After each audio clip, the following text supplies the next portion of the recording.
నా పేరు బెల్దే వెంకన్న, మా స్టేషన్ గన్పూర్ నియోజకవర్గం. మా రాజకీయ ప్రస్థానం 2002 నుంచి తెలంగాణ ఉద్యమం నుంచి స్టార్ట్ అయింది. ఇప్పుడు ప్రస్తుతము గౌరవ ముఖ్యమంత్రి రేవంత్ రెడ్డి గారి నాయకత్వంలో ఉన్నటువంటి కాంగ్రెస్ పార్టీలో గౌరవ శాసనసభ్యులు మాజీ ఉప ముఖ్యమంత్రి వర్యులు కడియం శ్రీహరి గారి నేతృత్వంలో మేము కాంగ్రెస్ పార్టీలో పనిచేస్తున్నాం. స్టేషన్ గన్పూర్ నియోజకవర్గం 10 సంవత్సరాలు విధ్వంసం అయింది. ఒక స్టేషన్ గన్పూర్ ఎమ్మెల్యే ఎవరని చెప్పుకోవడానికి కూడా అప్పుడు మాకు తలవంపులుగా ఉండేది. కానీ ఇప్పుడు ఆ రోజులు మారిపోయినాయి. ఇప్పుడు పరిస్థితులు మారినాయి. ఇప్పుడు మా నాయకుడు ఎవరు అంటే కడియం శ్రీహరి అని మేము చెప్పుకోవడానికి చాలా గర్వంగా ఉంది. ఎందుకంటే స్టేషన్ గన్పూర్ నియోజకవర్గంలో గత 10 సంవత్సరాలలో ఎటువంటి అభివృద్ధికి నోచుకోలేదు. కనీసము ప్రజల సామాన్యమైన కోరికలు కూడా ఆ రోజు జరగలేదు. కేవలము గత ఎమ్మెల్యే తినుడు తాగుడు చిలిపి చేష్టలతోని నియోజకవర్గ పేరును భ్రష్టపట్టించడం జరిగింది. కానీ ఇప్పుడు గడిచిన 20-22 మాసాలలో నియోజకవర్గం రూపురేఖలు పూర్తిగా మారినాయి. ఎందుకంటే ఒక నీతి నిజాయితీ గల కమిట్మెంట్ ఉన్న నాయకుడు మాకు ఎమ్మెల్యేగా రావడం, కడియం శ్రీహరి గారు రావడం, అతను బీఆర్ఎస్ నుంచి గెలిచినా కూడా గౌరవ ముఖ్యమంత్రి రేవంత్ రెడ్డి గారికి ఉన్న సన్నిహితంతో నియోజకవర్గ ప్రజలకు ఎన్నికల ముందు ఇచ్చిన హామీల మేరకు నియోజకవర్గాన్ని అభివృద్ధి చేయాలి, నియోజకవర్గాన్ని గాడిన పెట్టాలనే ఉద్దేశంతో కాంగ్రెస్ పార్టీతో కలిసి పనిచేయడం జరుగుతుంది. ఏదేమైనా 18 నెలల్లో 18 నుంచి దాదాపు 20-22 నెలలు అవుతుంది ఆ కాంగ్రెస్ ప్రభుత్వం అధికారంలో రాగానే. ఇవాళ ఈరోజు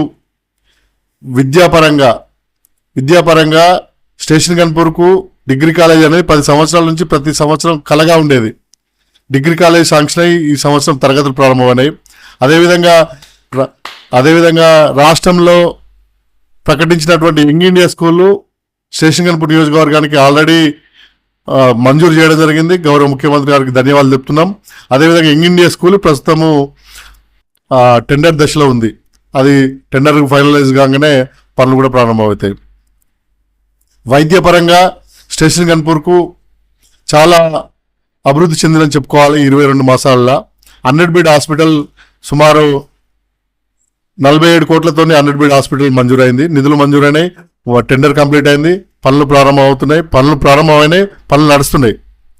దాంతోపాటు ఈ నియోజకవర్గంలో స్టేషన్ గన్పూర్ మండలంలో సబ్ హెల్త్ సెంటర్స్ అని ఒక 3-4 కూడా ప్రభుత్వం నుంచి మంజూరైనాయి. వైద్యపరంగా చాలా గణనీయమైన పురోగతి జరిగిందని చెప్పుకోవచ్చు. అదేవిధంగా స్టేషన్ గన్పూర్ 3 గ్రామాలు కలిపి స్టేషన్ గన్పూర్, శివన్పల్లి, చాగలు కలిపి మున్సిపాలిటీగా అప్గ్రేడ్ చేయడం జరిగింది. అది స్టేషన్ గన్పూర్ ప్రజల చిరకాల వాంఛ. మున్సిపాలిటీగా ఇంతకంటే చిన్న చాలా గ్రామాలు మున్సిపాలిటీగా పరిణితి చెందాయి. కానీ మున్సిపాలిటీ కడియం శ్రీహరి గారు రాగానే మున్సిపాలిటీగా అప్గ్రేడ్ చేసినారు. మున్సిపాలిటీగా అప్గ్రేడ్ చేయడం కాకుండా మున్సిపాలిటీకి ఈ మధ్యలోనే మొన్ననే సుమారు 50 కోట్ల రూపాయలు మంజూరు చేయించి మున్సిపాలిటీ అభివృద్ధికి గన్పూర్ టౌన్ యొక్క రూపురేఖలు మార్చే విధంగా ప్రణాళికలు సిద్ధం చేయడం జరిగింది. అందులో భాగంగా మున్సిపాలిటీకి 50 కోట్లల్లో ఒక 5 కోట్లు మున్సిపాలిటీ బిల్డింగు, 2 కోట్లు టౌన్ హాల్, తర్వాత ప్రతి క్రిమిటేరియా డెవలప్మెంట్ కోసం 2 కోట్లు కేటాయించడం జరిగింది. ఇంటిగ్రేటెడ్ మార్కెట్ కోసం 5 కోట్లు. ఈ విధంగా చెప్పుకుంటే పోతే ఏ అవసరం ఉందో గన్పూర్ పట్టణానికి ఆ విధంగా ప్రభుత్వం నుంచి మంజూరు తెప్పించడం జరిగింది. గౌరవ ముఖ్యమంత్రి గారికి మేము ధన్యవాదాలు చెప్తున్నాం. అదేవిధంగా స్టేషన్ గన్పూర్లో వినూత్నమైన రీతిలో ఎవరికి రాని ఆలోచనల్లో ఏదైతే ఇంటిగ్రేటెడ్ ఆఫీస్ కాంప్లెక్స్ అన్ని రెవెన్యూ డివిజన్ సంబంధించినటువంటి అన్ని ఆఫీస్ కాంప్లెక్స్ అన్ని చేయడానికి ఇంటిగ్రేటెడ్ ఆఫీస్ కాంప్లెక్స్ అన్ని 27 కోట్లతో మంజూరైంది. అవి కూడా టెండర్ అయిపోయింది, పనులు నడుస్తున్నాయి. ఇంకా ఎస్సీ ఎస్టీ సప్లాన్లతో దానిలో భాగంగా ప్రతి గ్రామానికి సుమారు 20-25 లక్షల సీసీ రోడ్స్ కూడా మంజూరు చేయడం జరిగింది. ఈజీఎస్, ఎన్ఆర్జీఎస్తో పాటు ఈ పనులు కూడా ముమ్మరంగా జరుగుతున్నాయి. నియోజకవర్గాల్లోని అన్ని మండలాల్లో ఈ పనులు ముమ్మరంగా జరుగుతున్నాయి. అదేవిధంగా సంక్షేమానికి వస్తే కాంగ్రెస్ ప్రభుత్వం ఇవాళ ఇందిరమ్మ ఇండ్ల పేరు మీద నియోజకవర్గానికి 3,500 ఇండ్లు మంజూరు చేయడం జరిగింది. అవన్నిటి కూడా గౌరవ శాసనసభ్యులు కడియం శ్రీహరి గారు మంజూరు ఇవ్వడం జరిగింది. తక్షణమే మంజూరు ఇవ్వడం జరిగింది. అవన్నీ కూడా ఇవాళ గ్రౌండింగ్ పొజిషన్లో ఒక 20%, రూఫ్ లెవెల్లో 50%, స్లాబ్ లెవెల్ ఒక 35-40% జరిగింది. ఇవాళ ఏదైతే 7 మండలాలు స్టేషన్ గన్పూర్ సంబంధించినవి ఉన్నాయో ఆ 7 మండలాలకు ఒక్కొక్క గ్రామానికి పైలట్ గ్రామంగా ఇచ్చారు వాళ్ళు. ఆ పైలట్ గ్రామంలో మా గ్రామం కూడా ఉంది, తానదారిపల్లి. ఈరోజు మా విలేజ్లో 109 ఇండ్లకు గాను సుమారు 80 ఇండ్లు స్లాబ్స్ అయి 4 లక్షల రూపాయలు బిల్స్ తీసుకుని లబ్ధిదారులు చాలా ఆనందంగా ఉన్నాయి. పేదవాడి సొంత ఇంటి కళ ఈ కాంగ్రెస్ ప్రభుత్వంలో వాళ్ళ కళను నెరవేర్చుకుంటున్నారు. గౌరవ ముఖ్యమంత్రి గారికి, కాంగ్రెస్ ప్రభుత్వానికి, గౌరవ శాసనసభ్యులకు, ఇక్కడ ఉన్న పేద వర్గాలైన వారు చాలా రుణపడి ఉన్నారు. వారందరికీ కూడా ప్రత్యేక ధన్యవాదాలు చెప్తున్నాం. అదేవిధంగా సంక్షేమ పథకాలు మరొక గేమ్ చేంజర్ పథకము సన్నబియ్యం. ఇవాళ సన్నబియ్యము పథకము ఒక్క దెబ్బకు 3 పిట్లు అన్నట్టుగా రైతులకు 500తో బోనస్ ఇవ్వడంతో పాటు రేషన్ కార్డు ద్వారా తీసుకునే ప్రతి లబ్ధిదారుడు సన్న బియ్యాన్ని సంతోషంగా ఆహారంగా తిని కడుపు నిండా భోజనం చేస్తున్నాడు. ఇది కూడా ఒక గేమ్ చేంజర్ పథకంగా చెప్పుకోవచ్చు.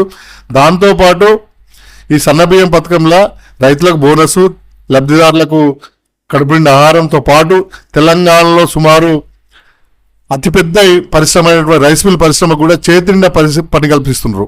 ఒక్కొక్క పరిశ్రమకు సుమారు 100 కుటుంబాలు ఆధారపడి జీవనం సాగిస్తున్నాయి. ఆ రైస్ ఇండస్ట్రీ పరిశ్రమ కూడా ఊతమేయడం వల్ల, చేతి నిండా పని చేయడం వల్ల ఉపాధి అవకాశాలు కూడా మెరుగైనాయి.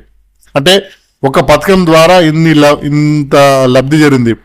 గత 10 సంవత్సరాల ప్రభుత్వం కూడా పేదవారికి సన్నబియ్యం ఇవ్వాలని ఆలోచన రాలేదు. గౌరవ ముఖ్యమంత్రి గారికి మాత్రం పేద వర్గాలకు కడుపు నింపే బాధ్యత తీసుకున్నాం.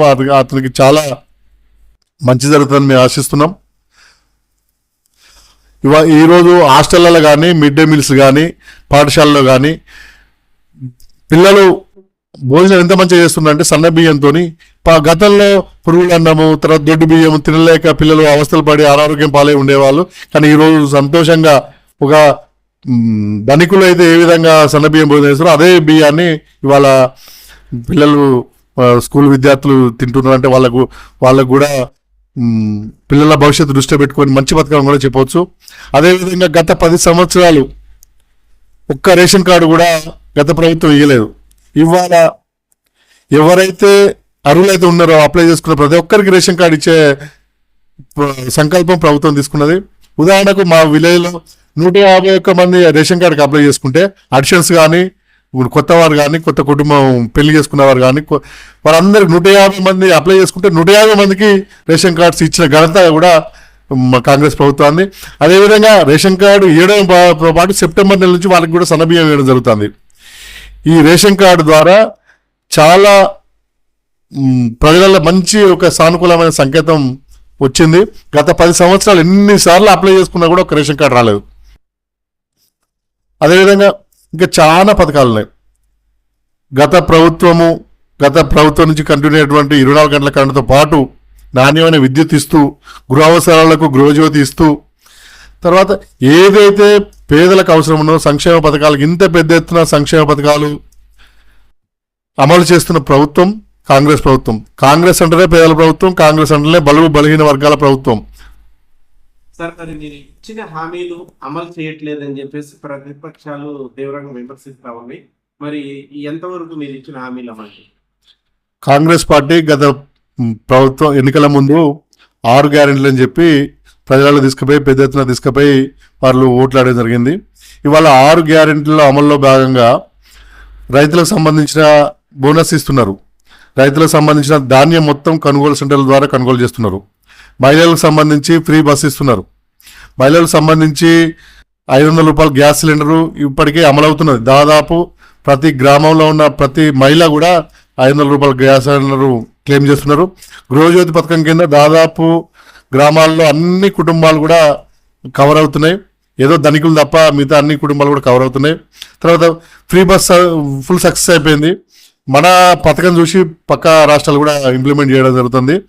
తర్వాత రైతులకు సంబంధించి ఇంకో పథకము రైతు రుణమాఫీ కూడా దాదాపు చాలా పెద్ద ఎత్తున కూడా 2 లక్షలు ఒకేసారి మాఫీ చేసిన ఘనత కూడా రేవంత్ రెడ్డి గారు దక్కుతుంది. తర్వాత రైతు భరోసా ఎకరానికి 6,000 రూపాయల చొప్పున 9 రోజులనే 9,000 కోట్ల రూపాయలు వేసిన ఘనత రేవంత్ రెడ్డి గారికే. అయినా కానీ ఇంకా కొంత దుష్ప్రచారం ప్రతిపక్షాలు చేస్తున్నారు. రాబోయే ఇప్పుడు కేవలం 22 మాసాలు అవుతుంది. రాబోయే 3 సంవత్సరాలు కూడా ఈ 6 గ్యారెంటీలో ఇంకేమైనా మిగిలి ఉన్నా కూడా అవన్నీ అమలు చేసే బాధ్యత ప్రభుత్వం తీసుకుంటుంది. గౌరవ ముఖ్యమంత్రి రేవంత్ గారు తీసుకుంటారని కూడా మేము ఆశిస్తున్నాం.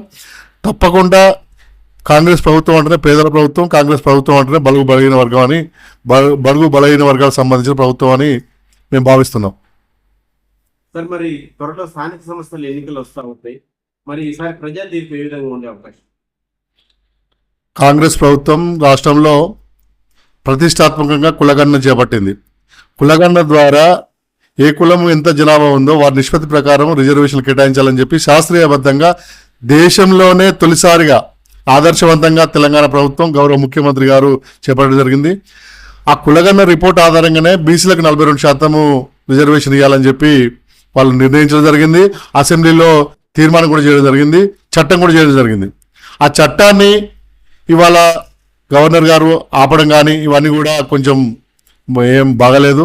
అయినా కానీ ప్రభుత్వం ముందుకెళ్లే ఉద్దేశంతోనే లోకల్ బాడీస్లో 42% బీసీలకు ఇస్తూ జీవో ఇచ్చి ఎలక్షన్ పోవడం జరుగుతుంది. ఏదేమైనా కూడా బలహీన వర్గాల వారికి ఈ ప్రభుత్వం అండగా ఉంటుందని చెప్పి వాళ్ళు ముఖ్యమంత్రి సంకల్పం ఏదైతే ఉందో అది చాలా హర్షించదగ్గ విషయం. ఏదేమైనా కూడా రాబోయే రోజులలో స్థానిక సంస్థలలో ప్రతి గ్రామంలో, ప్రతి మండలంలో, ప్రతి జిల్లా పరిషత్ కానీ కాంగ్రెస్ జెండా ఎగరాలి అని చెప్పి మేము అందరం కోరుకుంటున్నాం. ఆ విధంగా ఇక్కడ ఉన్న నాయకులు కృషి చేస్తున్నారు, మేము కార్యకర్తలు కూడా అయితే ఉన్నారు, రైతులు కూడా ఆ విధంగానే ఉన్నారు. ప్రజల స్పందన ఎలా ఉంది? చాలా బాగుంది సార్ ప్రజల స్పందన. ప్రతి మహిళలు కానీ, రైతులు కానీ, విద్యార్థులు కానీ, జాబ్ నోటిఫికేషన్స్ కానీ, జాబ్లు ఇవ్వడం కానీ ప్రతి ఒక్కరు కూడా గత 10 ఏళ్ల పరిపాలన చూసి ఈ పరిపాలనకు ప్రజల దగ్గర పరిపాలన, ఫ్రెండ్లీ పోలీసింగ్, ప్రజాపాలన ఏ దరఖాస్తు పెడితే ఆ దరఖాస్తు ఇవాళ అమలు అవుతుంది, మంజూరు అవుతున్నాయి. అంటే పాలన ప్రజల దగ్గరికి వస్తే ఏ విధంగా ఉంటుంది, గతంలో గడిలలో ఉంటే ఏ విధంగా ఉంటుందో ఈ తేడా మాత్రం సుస్పష్టంగా ఉంది. మన నాయకుడు గౌరవ మంత్రులు కానివ్వండి, ముఖ్యమంత్రి కానివ్వండి, ఇవాళ తెల్లారి లేస్తే ప్రజల మధ్యలో ఉంటున్నారు. కానీ గత పాలకులు మంత్రులు కలవాలన్నా, ఎమ్మెల్యే కలవాలన్నా కూడా ఎంత ఇబ్బందిగా ఉండేదో మనం చూడడం జరిగింది. ఇప్పుడు కూడా ఫామ్ హౌస్ పాలన మనం చూడడం జరిగింది. కానీ ఇంత జనరంజకమైన పాలన నాకు తెలిసి గత ముఖ్యమంత్రులు కానీ గత పార్టీలు ఏ పార్టీలు కూడా చేయలేదు. ఎట్టి పరిస్థితుల్లో స్థానిక సంస్థలలో ప్రజల మద్దతు సంపూర్ణ పాజిటివ్ ఉంది.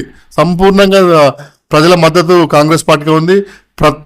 అసలు ప్రతిపక్షాల ఉనికేలే నాకు తెలిసి దాదాపు కనుమరుగయ్యే పరిస్థితి ఉంది. కొన్ని పార్టీలు తెరమరుగైనాయి, కనుమరుగైనాయి. కాంగ్రెస్ పార్టీ తెలంగాణకు ఆశకిరణం.